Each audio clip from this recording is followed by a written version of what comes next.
સ્વાગત છે તમારું ભાવિકા ફૂડ મ્યુઝિક ગુજરાતીમાં અને હું છું ભાવિકા। તો આજે હું તમારી સાથે ગુજરાતી દાળની રેસીપી શેર કરવાની છું જે લગ્ન પ્રસંગમાં બનતી હોય છે તેવી જ વરાની દાળ પણ ઘણા લોકો કહેતા હોય છે। તો સૌપ્રથમ મેં અમે 1 વાટકી તુવેરની દાળ લીધી છે।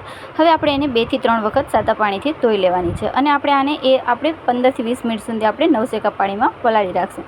તો અહીંયા હું ધોઉં છું ત્યાં સુધી અહીંયા ગરમ પાણી કરવા મૂકી દીધું હતું। હવે 2 થી 3 પાણીથી ધોયા બાદ હવે આપણે જે નવસેકું પાણી કર્યું છે તેનાથી પણ આપણે એને પલાળવાની છે। તો એક આ અલગ જ રીતે બનાવજો। ગુજરાતી દાળ તો બધા બનાવતા જ હોય છે પણ મારી આ રીતે બનાવજો તો ખૂબ જ સ્વાદિષ્ટ બનવાની છે આ દાળ। તો હવે હું અહીંયા ગરમ પાણી જે છે નવસેકું પાણી તેને આપણે લઈ લીધું છે તો આને 15 થી 20 મિનિટ સુધી ઢાંકીને રહેવા દેશું। પછી હવે આપણે આની અંદર આપણે સિંગદાણા ઉમેરવાના છે। તો સૌપ્રથમ હું અહીંયા સિંગદાણાને પણ પલાળવાની છું। તો સિંગદાણા લઈ લેશું તો હું અહીંયા 2 થી 3-4 ચમચી જેટલા સિંગદાણા તમને જેટલા અનુભવ આપણે જોતા હોય તે પ્રમાણે તમે લઈ શકો છો ઓછા વધુ। હવે સિંગદાણાને પછી આપણે ગરમ પાણી કર્યું હતું આપણે દાળ માટે તે જ પાણીથી આપણે આને પલાળવાના છે। તો હવે આને આપણે પલાળી અને સાઈડમાં રાખી દઈશું। હવે આપણે દાળને બાફવા મૂકી દઈશું। તમે જોઈ શકો છો હવે દાળ બાફતી વખતે આમાં હું કાંઈ જ નથી ઉમેરી રહી। ઘણા લોકોમાં હળદર ટામેટા મરચાં પણ સાથે ઉમેરતા હોય છે। આ હું સાદી જ રીતે બનાવું છું અને એકદમ અલગ જ રીત છે આ દાળ તમે બનાવશો ને તો ચોક્કસપણે દાળ એકદમ ખૂબ જ સ્વાદિષ્ટ લગ્ન પ્રસંગમાં મળતી હોય છે તેવી એકદમ સરસ એવી સ્વાદિષ્ટ બનવાની છે। તો હવે અહીંયા દાળ બફાઈ ગઈ છે તો હવે આ બ્લેન્ડરના મદદથી આપણે બ્લેન્ડ કરી લઈશું। હવે આપણે વઘાર કરવાનો છે તો વઘાર માટે હું અહીંયા 1 જ ચમચી જેટલું તેલ લેવાની છું। હવે તેલ ગરમ થાય એટલે આપણે એની અંદર અડધી ચમચી જેટલી રાઈ ઉમેરીશું। હવે રાઈ ઉમેરી લીધા બાદ આમાં તમે જીરું પણ ઉમેરી શકો છો, મેં સ્કીપ કર્યું છે।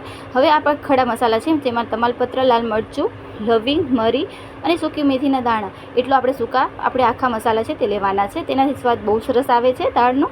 તો હવે આપણે આમાં મીઠા લીમડાના પાન ઉમેરી દઈશું અને આપણે આમાં હિંગ ઉમેરીશું। તો અડધી ચમચી જેટલી આપણે આમાં હિંગ ઉમેરવાની છે। હવે હિંગ ઉમેર્યા બાદ આપણે 1 નંગ ટામેટું અને 1 નંગ લીલું મરચું તમે ઉમેરી શકો છો।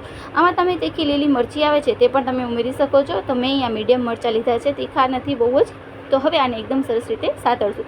જો તેલમાં દાળમાં તેલ બહુ વધુ હશે તો દાળ છે એકદમ તેલવાળી લાગશે। તો એના કરતાં તમે 1 જ ચમચી તેલ ઉમેરશો ને તો દાળનો સ્વાદ પણ બહુ સરસ લાગવાનો છે। તો હવે આપણે આની અંદર મસાલા કરવાનો છે। તો મેં અડધી ચમચી જેટલી હળદર અને અડધી ચમચી જેટલું જ મેં લાલ મરચું લીધું છે અને હવે જો તમે લવિંગિયા મરચાં નાખ્યા હોય તો તમે લાલ મરચું સ્કીપ કરી શકો છો। તો હવે અહીંયા હું 1 થી 2.5 ચમચી જેટલું ધાણા પાવડર અને અડધી થી 5 ચમચી જેટલું ગરમ મસાલો જે નોર્મલ આપણે શાક દાળનો હોય છે તે અને સ્વાદ પ્રમાણે મીઠું હવે બધાને એકદમ સરસ રીતે આપણે મિક્સ કરી લઈશું। તો મસાલો મિક્સ થઈ જાય બાદ આપણે જે બાફેલી તુવેરની દાળ છે તેને આપણે આમાં ઉમેરવાની છે। તમે જોઈ શકો છો મસાલો બધો ટામેટા મરચાં છે જે આપણો મસાલો એનામાં એકદમ સરસ રીતે મિક્સ થઈ ગયો છે। તો જે આપણે બ્લેન્ડ કરેલી દાળ હતી તુવેરની તે બાફેલી તે આનામાં આપણે એડ કરી દઈશું અને ખરેખર ગુજરાતીઓ લોકોને આ ફેવરિટ દાળ છે। તો આ ફેવરિટ આપણે દાળની અંદર તમે આંબલી કે ગોળ પણ તમે ઉમેરી શકો છો ખટાશ મીઠાશ પ્રમાણે। આંબલીથી પણ સ્વાદ સારો લાગે છે। ઘણા લોકો બાફતી વખતે કોકમ પણ નાખતા હોય છે, પલાળી અને કોકમ નાખવાનું હોય છે તો એનાથી પણ ખટાશ સારી આવે છે। હવે આમાં હું 2 ચમચી જેટલી ખાંડ લઈ રહી છું, તમે ગોળ પણ ઉમેરી શકો છો। હવે આની અંદર આપણે ખટાશ માટે લીંબુ ઉમેરીશું। તમે લીંબુના બદલે મેં તમને કીધું કે કોકમ કે અથવા આંબલી પણ તમે લઈ શકો છો। હવે આપણે આની અંદર 1 નંગ જેટલું લીંબુ ઉમેરીશું। હવે લીંબુ ઉમેર્યા બાદ હવે આપણે એને એકદમ સરસ રીતે ઉકળવા દેવાની છે ને એકદમ સરસ રીતે આપણે ઉકળશે પછી આને 5 ઉફાણા આવવા દેવાના છે ત્યાં સુધી આપણે એને ઉકાળીશું। તો આપણે મીડિયમ ટુ હાઈ ગેસ ઉપર આપણે એને ઉકાળીશું અને આ દાળ તો ગુજરાતીઓ લોકોની ફેવરેટ હોય છે। દાળ ભાત કે આપણે આને રાઈસ સાથે કે આપણે જે પણ અમે ગુજરાતી લોકો દાળ ભાત બોલીએ છીએ તેના સાથે સર્વ કરશો તો બહુ સરસ લાગવાની છે। તો તમે લોકો કઈ રીતે બનાવો છો દાળ તો મને પ્લીઝ કમેન્ટમાં જણાવજો। તો અહીંયા હું સિંગદાણા ઉમેરી રહી છું। જે એને આપણે પલાળેલું પાણી હતું તે પાણી કાઢી અને પછી સિંગદાણા ઉમેરવા છે, નહીં તો તે આપણી દાળ છે તે કાળી પડી જાય છે।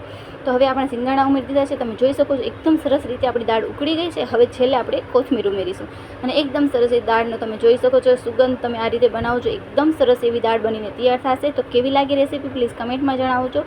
લાઇક શેર અને સબસ્ક્રાઈબ કરવાનું ન ભૂલતા। Thank you so much video જોવા માટે।